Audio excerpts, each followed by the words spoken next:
Bonjour et bon après-midi. Bienvenue à la série de webinaires de Boost Child and Advocacy Center, le centre d'appui aux enfants et à la jeunesse. Mon nom est Sarah Austin. Je vais raconter un peu plus de moi et mon organisme dans quelques moments. Et je vais Maintenant, avant de commencer la séance, il n'y a que quelques points administratifs pour les participants qui écoutent en français. Cliquez sur Flore en bas à gauche de l'écran et cliquez sur le mot French pour voir et suivre la présentation PowerPoint en anglais. Cliquez sur le mot présentation en haut à gauche de l'écran. Pour suivre la présentation en français, téléchargez le document de la version en français en cliquant sur le document à droite. N'hésitez pas à télécharger la présentation en anglais et en français en cliquant sur document sur la droite. Il y aura une foire aux questions pendant les 5 dernières minutes du webinaire. Pour poser vos questions, veuillez consulter la barre d'outils à droite, cliquez sur Message et écrivez votre question aux participants sur le clavardage. Vous pouvez soumettre votre question à tout moment, mais notez que je ne vais pas regarder vos questions jusqu'à la fin lorsque nous faisons la période des questions et réponses. Si vous regardez ce webinaire dans un groupe, s'il vous plaît, incluez la quantité des participants dans le groupe en cliquant sur Message et la quantité de personnes. Et maintenant, nous pouvons commencer. C'est tout un plaisir.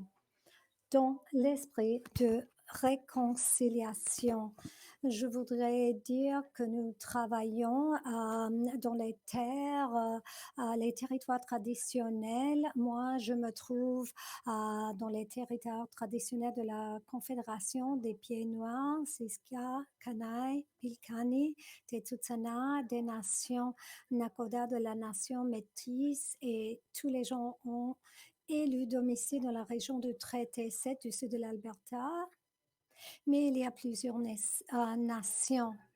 Et c'est tout un plaisir d'être ici et de remercier à Pearl et les autres membres de l'équipe pour m'inviter de retour. Je sais que j'ai présenté un webinaire en printemps et j'ai eu le plaisir de visiter quelques-uns de vous et vos centres d'appui pour les enfants. Je voudrais vous remercier pour aider les enfants, pour les protéger et pour aborder ce thème. Je sais que vous faites ce travail pas pour la femme et fortune, mais pour assurer que les enfants soient sûrs, en sécurité.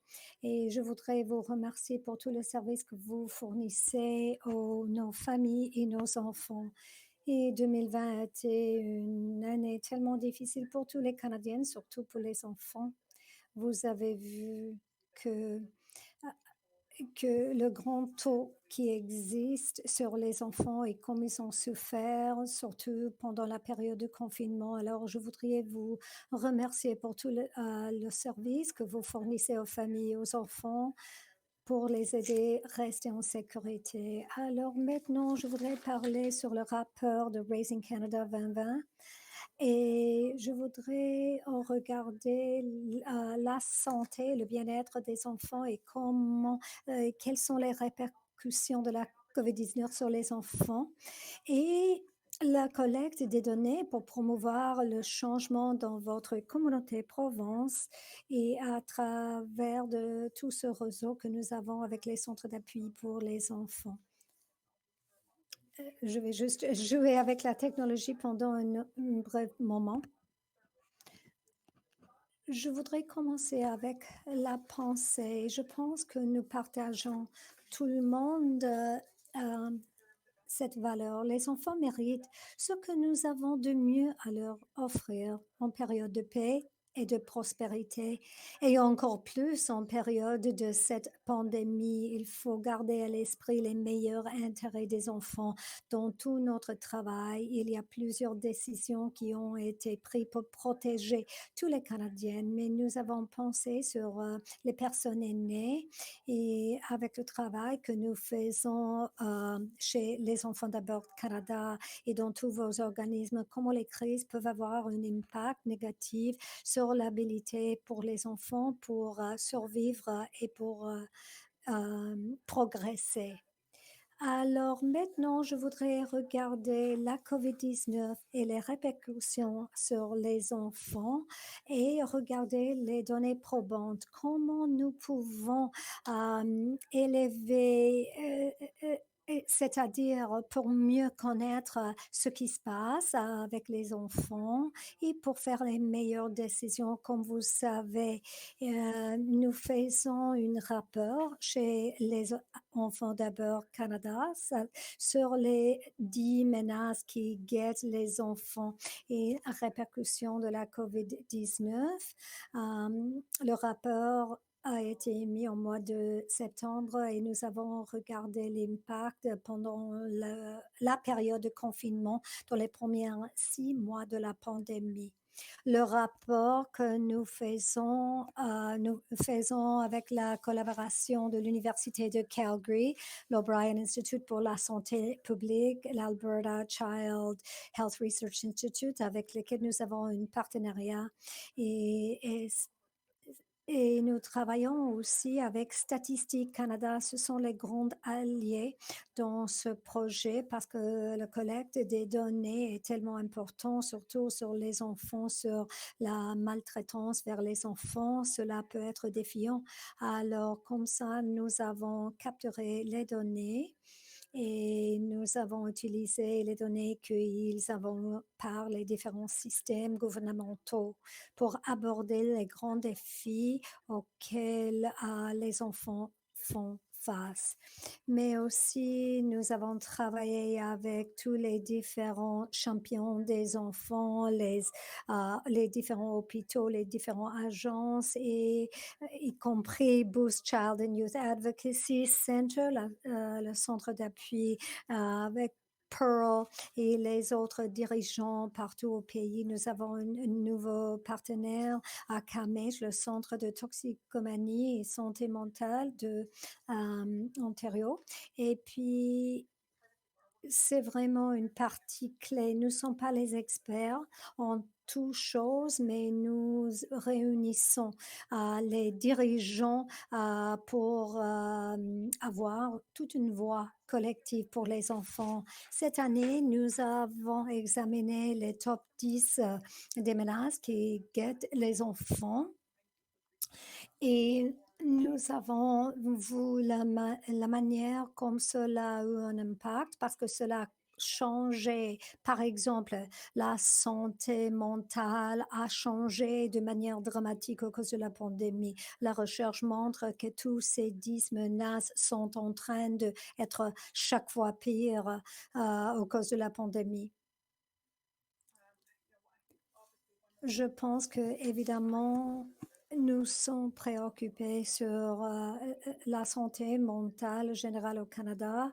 Au Canada, il y a 8 millions d'enfants et le tiers d'entre eux ne vivent pas une enfance sans sécurité. Même avant de la pandémie, cela a décliné. Nous étions en 10e place entre les pays au, OCDE, les pays membres de l'Organisation de coopération et développement économique. Alors, nous avons chuté de 10e place à 30e place. Alors, les enfants, ils payent un prix assez haut et les données qui sont vraies ces jours-ci, un Canadien sur trois a fait l'objet de maltraitance avant son 15e anniversaire. Je sais que plusieurs d'entre vous savaient de cette donnée. Et en plus, un enfant sur 5 vit dans la pauvreté. Nous savons l'impact de ce type d'expérience sur leur santé physique, mentale, le développement du cerveau et cela peut affecter leurs possibilités dans la vie.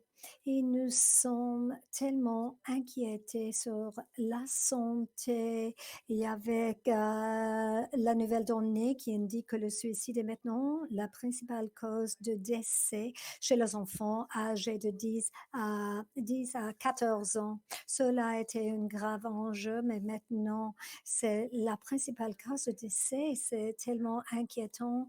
Moi, je suis défenseur pour tous les enfants. Je suis mère d'un enfant de 10 ans. Je pense à lui et ses amis et ses homologues.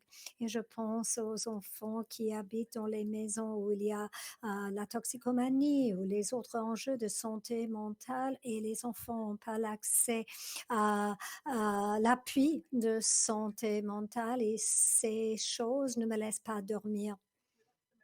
Alors, nous avons regardé la santé mentale cette année et les données de l'approche participative de Statistique Canada.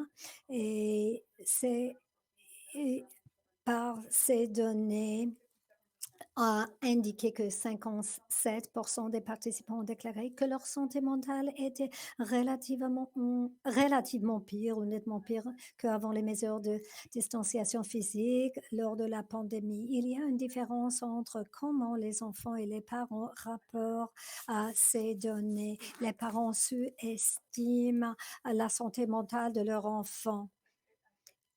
Et je pense qu'il faut avoir un dialogue plus ouvert entre les enfants et leurs parents sur les enjeux de santé mentale. Il faut assurer que nos enfants ont un accès aux autres adultes de confiance pour qu'ils puissent parler là-dessus.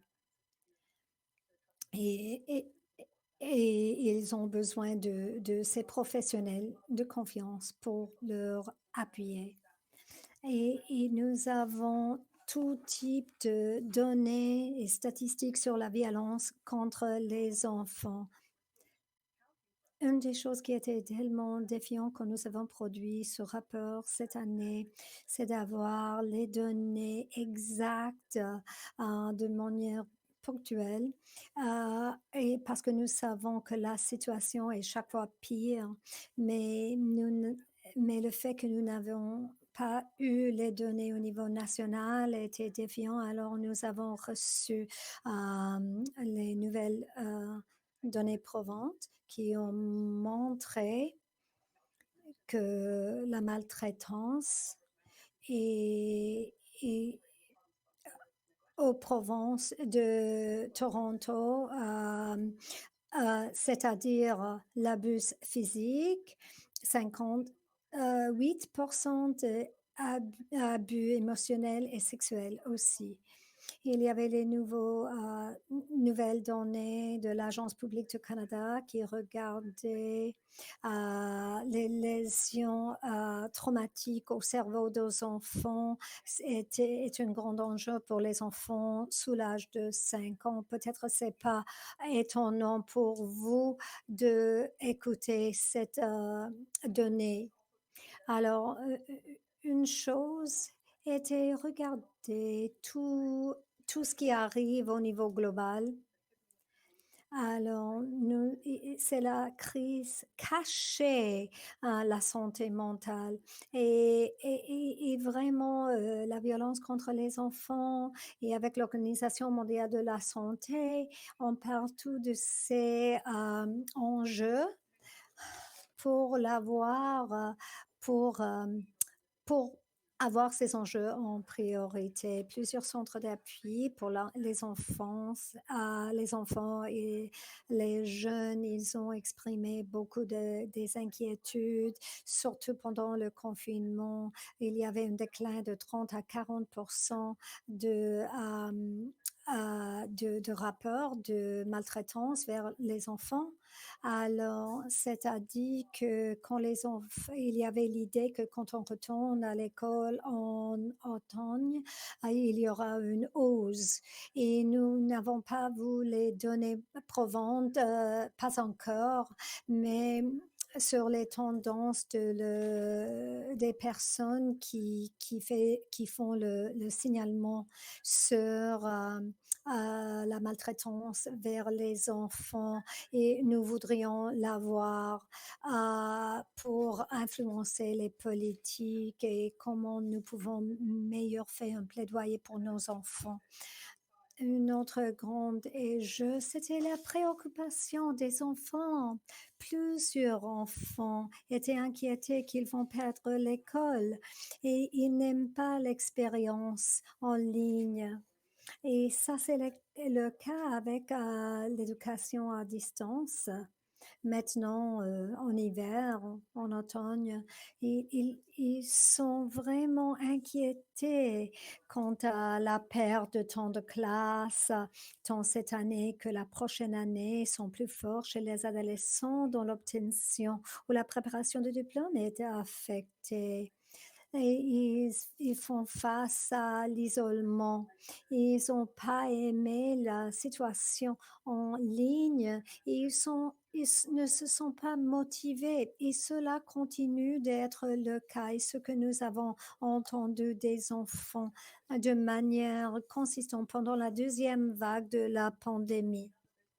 Nous savons qu'il y avait un grand impact sur le droit à l'éducation et ça, c'est un des grands défis. Il y a tout type de différentes approches sur l'éducation, sur la santé. Dans quelques provinces, c'est plus robuste au niveau de rester les enfants à l'école et les autres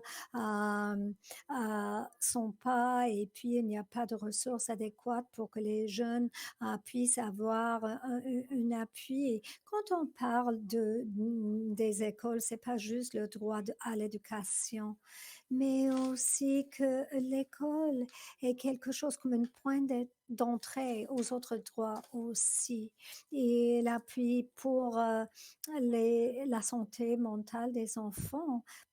Pour cela, nous avons défendre la possibilité que les enfants restent à l'école de manière sécuritaire parce que nous savons que c'est tellement important pour les autres euh, aspects, volets de leur santé mentale, l'activité physique. Moins de 5% des enfants ont fait l'activité physique pendant la pandémie, mais cela va affecter leur santé physique et aussi il y a un impact sur leur santé mentale quand les enfants souffrent de isolement, d'être confinés. Alors bien sûr que ces enfants ont les niveaux plus hauts d'anxiété, de dépression pendant le confinement et avec l'apprentissage en ligne, ils sont en train de vivre cela aussi.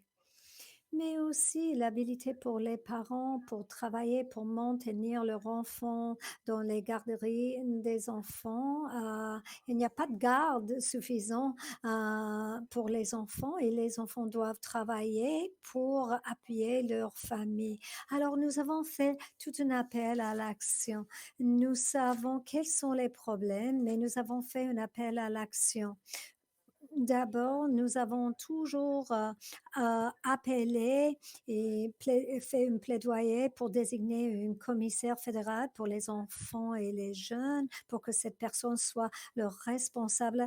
Deuxièmement, créer une stratégie nationale afin de s'attaquer au top 10 des menaces qui guettent les enfants au Canada et assurer la protection intégrale des droits des enfants et publier un budget pour les enfants qui comprennent des ressources spécialisées afin de s'attaquer au top 10 menaces qui guettent les enfants au Canada. Alors, nous avons émis cet appel à l'action et nous voudrions encourager les gens de partager le message sur les médias sociaux et de signer l'appel à l'action sur notre site web. Alors, les données sont assez alarmantes et ça nous affecte, ça nous inquiète quand on entend tous ces données. Alors, nous avons eu une rencontre avec la ministre Haidu qui est sur le Conseil des champions et nous avons eu une réunion avec elle le jour que le rapport a été émis pour partager les conclusions de ce rapport et que c'est un enjeu de vie ou de mort. Euh, et parce que cela va affecter la vie des enfants dans les prochaines années, avec la ministre Haidu et avec ministre Hussein pour le ministre de la Famille et des enjeux sociaux.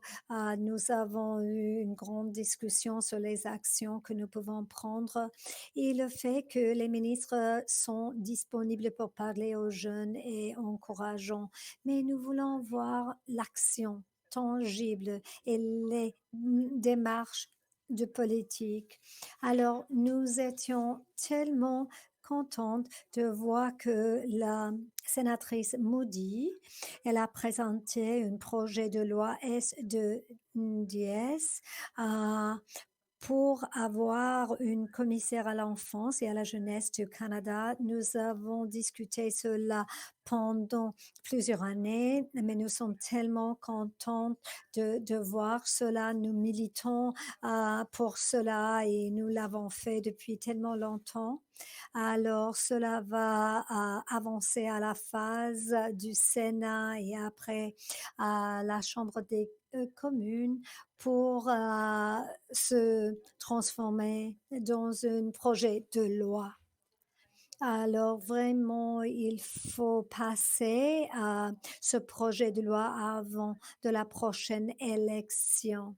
Et dans votre travail comme pour préconiser au niveau personnel comme parent, comme défenseur de votre organisme, vous pouvez contacter vos sénateurs, les parlementaires, les différentes personnes impliquées pour défendre et préconiser que ce projet de loi soit passé. Maintenant, je voudrais partager quelques données.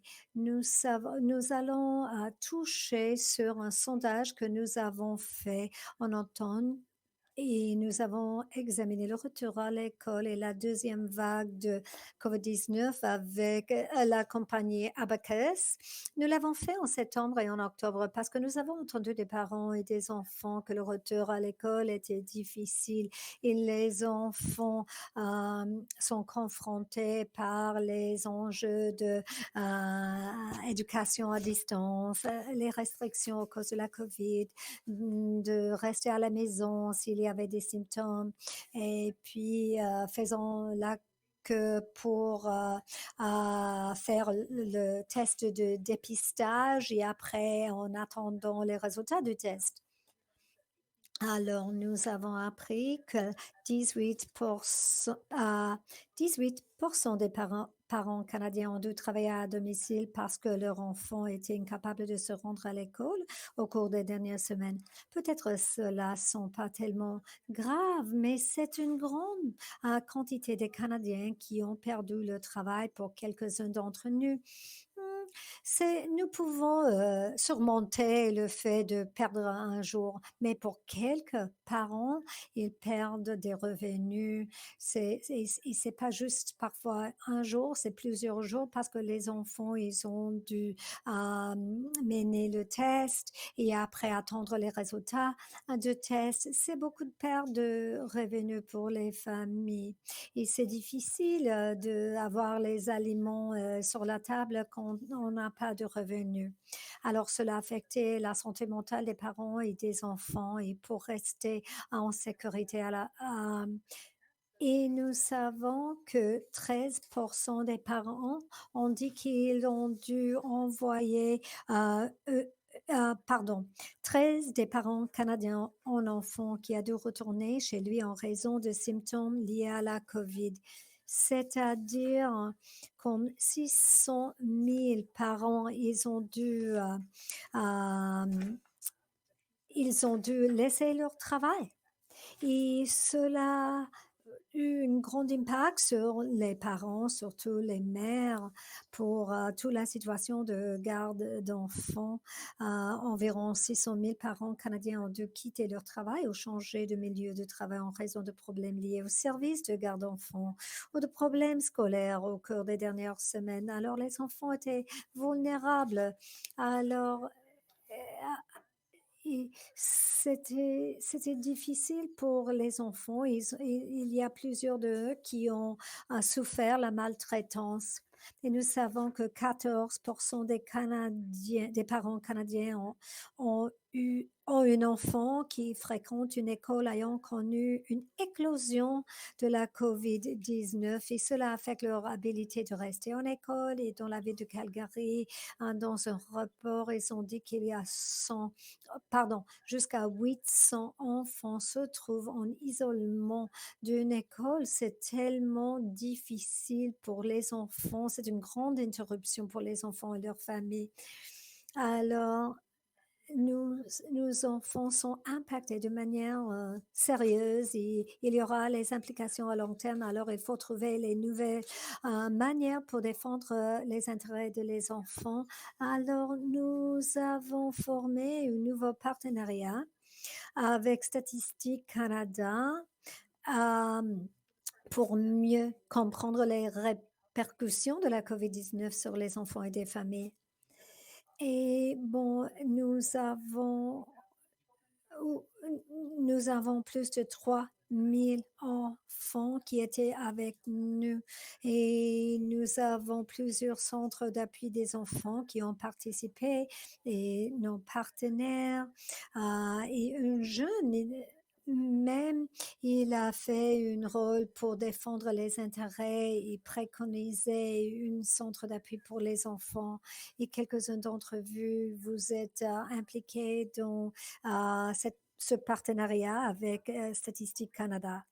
Alors, ce qu'on fait, c'est on regarde comment nous pouvons capter les données pour développer les meilleures solutions des politiques pour les enfants. Alors, nous, avec l'aide de nos professionnels de première ligne, les chercheurs, les autres organismes, nous avons travaillé ensemble pour chercher les solutions. Ils ont travaillé dans les petits groupes pour trouver des idées. Alors, ils ont eu une rencontre avec nos jeunes consultatifs du comité consultatif et nous allons présenter les politiques aux Statistiques Canada, au gouvernement du Canada, parce que nous savons maintenant que le gouvernement est en train de décider de maintenir les enfants à l'école ou pas. Le premier ministre de l'Alberta a décidé de cesser euh, euh, l'apprentissage physique d'ici à janvier. Alors, plusieurs provinces regardent sur la fermeture des écoles pour contenir la pandémie et la propagation massive qui arrive dans nos provinces. Et ces décisions ont un impact sur les enfants, il y a un impact sur les familles. Il faut trouver les solutions pour défendre ces enfants. Alors, parce qu'il faut garder à l'esprit de toutes les conséquences sur les enfants si toutes les écoles sont fermées. Alors nous continuons de défendre et de préconiser pour ces enfants. Alors, la raison pour laquelle je suis là, c'est pour présenter les données et de, il faut aborder ces lacunes et il y a les occasions et opportunités. Alors, une chose, c'était tellement défiante de rapporter sur la violence contre les enfants aux cause de la lacune des données au niveau fédéral et municipal et territorial. Alors, à Statistique Canada, nous allons, en collaboration, aborder ce thème pour une bonne collecte des données. C'est il y a des lacunes là-dessus. Alors moi, j'ai déjà contacté Apple et elle a déjà contacté à vous. Si vous avez des données, même dans un centre, cela peut être utile parce que cela peut montrer les tendances que nous voyons au centre du Canada et ça sera une manière pour avoir une meilleure collecte et nous pouvons travailler mieux avec notre décideur des politiques.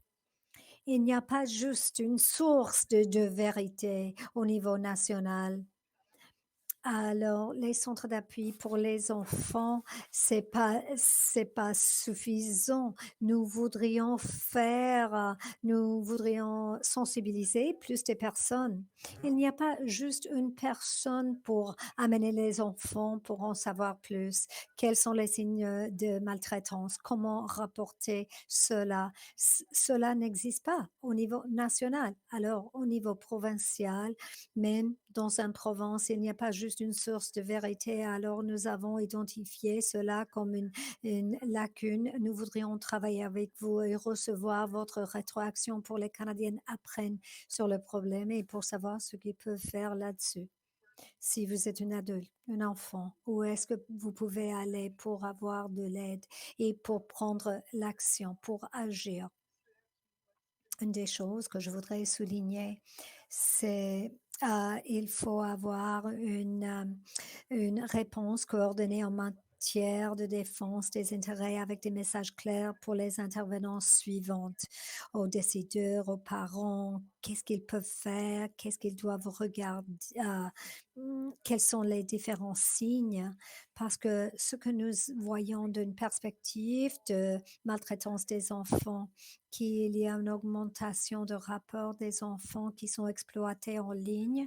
Les enfants passent tellement de temps en ligne, ils ne sont pas supervisés par les adultes. Pourtant, ils sont tellement vulnérables à l'exploitation en ligne. Euh, alors, les centres de protection des enfants, le gouvernement a rapporté sur cela, mais c'était difficile de trouver un message consistant qui nous pouvons partager avec les provinces, dans, pardon, que nous pouvons partager avec les parents dans toutes les provinces. Et les enseignants, plusieurs enseignants, ils savent comment reporter la maltraitance des enfants, mais les enseignants doivent avoir de la capacitation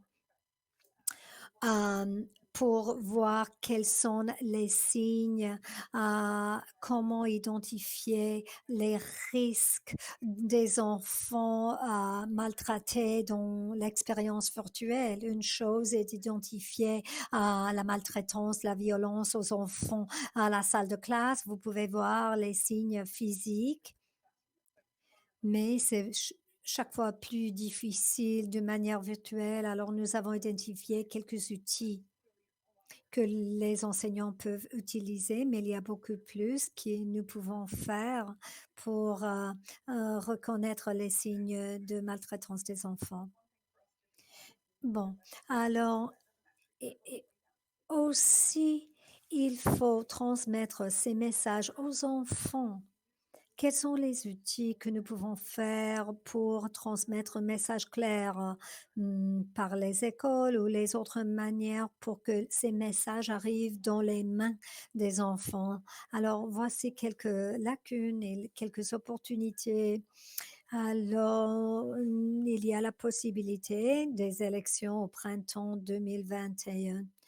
Alors, peut-être il faut discuter cela là-dessus, comment nous pouvons faire la maltraitance et le bien-être des enfants un enjeu qui est important pour tous les Canadiens. Alors, nous regardons le leadership au niveau fédéral. C'est pas un enjeu partisan, mais tous les Canadiens doivent se engager, ils doivent être engagés là-dessus. Et il faut regarder tous les enjeux de la perspective de protection pour les enfants, mais comment aider les familles, les enfants pour habiter dans une famille où ils peuvent vivre en sécurité et de manière saine. Ah bon, bien sûr, dans les élections, les enjeux de l'environnement, de l'économie, les enjeux des femmes, mais les enjeux des enfants. Comment nous pouvons faire que tous les Canadiens parlent de cet enjeu pour entendre cet enjeu, tous les parlementaires, tous les députés doivent aborder cela. Alors alors, il faut avoir une leadership assez fort pour travailler tous ensemble pour les meilleurs intérêts des enfants. Alors, voici quelques lacunes et quelques opportunités que nous avons. Et nous regardons à vous comme les experts. Vous êtes vraiment les grands spécialistes. Vous travaillez en première ligne et nous voyons pas cela. Nous sommes pas un organisme. Nous préconiser pour les enfants et pour que les enfants font la défense pour eux-mêmes. Mais je voudrais savoir comment nous pouvons capter les données pour être les défenseurs plus robustes, plus fortes. Voici une citation. La question ne consiste pas à savoir si nous pouvons investir dans chaque enfant, mais à déterminer si nous pouvons nous permettre de ne pas le faire de Marian Wright Edelman. Et cela a du sens, a du bon sens et économique. Alors pourquoi c'est tellement difficile pour les décideurs des politiques ne considèrent pas cela? Une des manières que nous avons fait ce travail, tout le travail que nous avons fait en Fonds d'abord Canada, c'est habiliter les enfants pour qu'ils puissent défendre à eux-mêmes. Nous avons tout un programme avec les jeunes Canadiennes sous l'âge de 18 ans pour se joindre à nous, pour parler de leurs droits, pour parler comment la COVID-19 a eu un impact sur leurs droits, pour travailler avec leurs pairs et comme homologues, pour travailler et comment la COVID-19 leur a affecté leur santé mentale, le racisme, les droits les personnes de couleur. Alors, tous ces jeunes enfants dans ce comité consultatif ils travaillent ensemble pour aborder ces enjeux top et ils peuvent parler avec les députés, les sénateurs, avec les différents parlementaires que pour faire ces parlementaires responsables de ne pas juste faire les engagements, mais regarder, parler avec les enfants, entendre leurs recommandations et après prendre l'action. Si vous n'avez pas entendu de ce programme, nous vous encourageons à parler avec leurs enfants pour qu'ils puissent préconiser pour eux-mêmes pendant la pandémie et au-delà de la pandémie. Alors, j'ai partagé avec vous quelques données assez fortes, mais ce qui est sorti dans le rapport de Raising Canada, même si la pandémie a frappé les enfants c'était tellement dur pour eux, les enfants sont résilients. Ici, nous, comme les adultes, nous tenons au cœur les intérêts des enfants. Il y a les choses formidables qui peuvent arriver. Et je voudrais terminer cette présentation en vous remerciant pour prendre le temps pour m'entendre aujourd'hui et pour le travail que vous faites tous les jours. Si vous êtes intéressé pour en savoir plus, sur le rapport, sur le travail que nous faisons en Fondabeur Canada, nous pouvons parler ensemble. Alors, je vais laisser de partager mon écran. Je voudrais voir vos questions et vos commentaires. Alors, allez-y, vous pouvez taper vos questions dans la boîte de clavardage. Bon, je vois une question.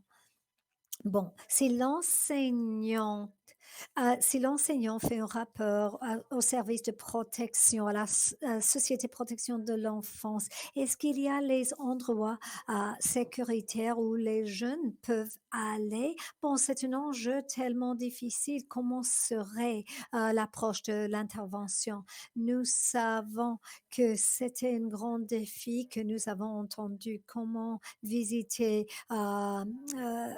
les maisons, les foyers, quand les restrictions et vous avez des limites au niveau de santé, mais c'est pour visiter les enfants. Vous pouvez le faire de manière créative pour qu'il y ait une enquête là-dessus pour investiguer les signes de maltraitance. Je pense que les enfants sont plus sécuritaires quand ils peuvent rester à la maison si jamais il y a un plan de protection et une agence qui peut appuyer cela, un plan de protection pour permettre que l'enfant reste à la maison.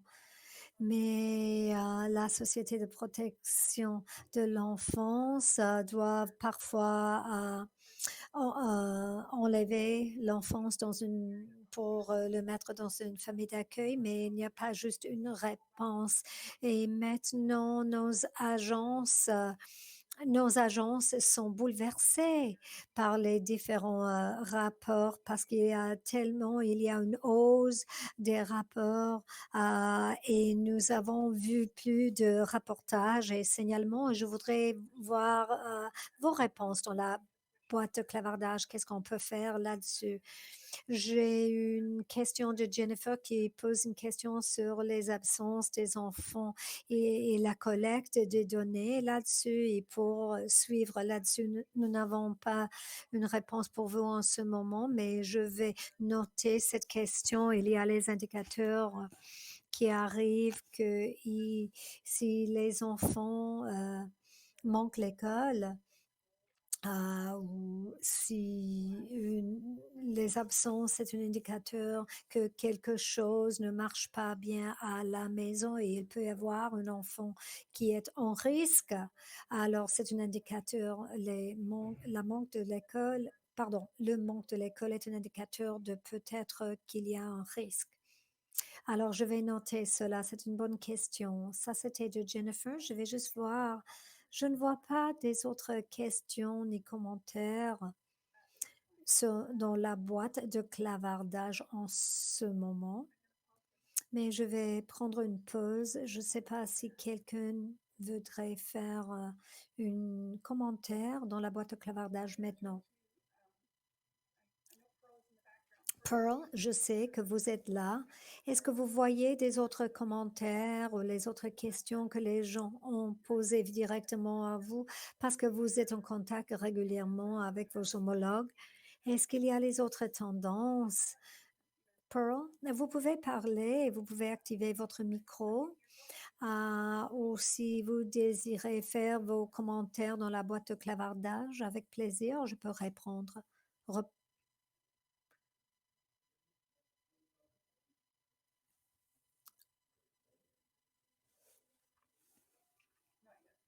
Pas encore.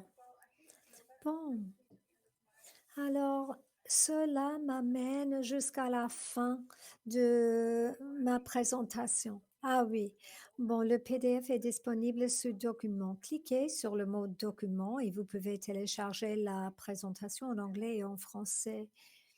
Et si vous cherchez le rapport de Raising Canada 2020, je vais juste vous donner le lien et comment trouver le rapport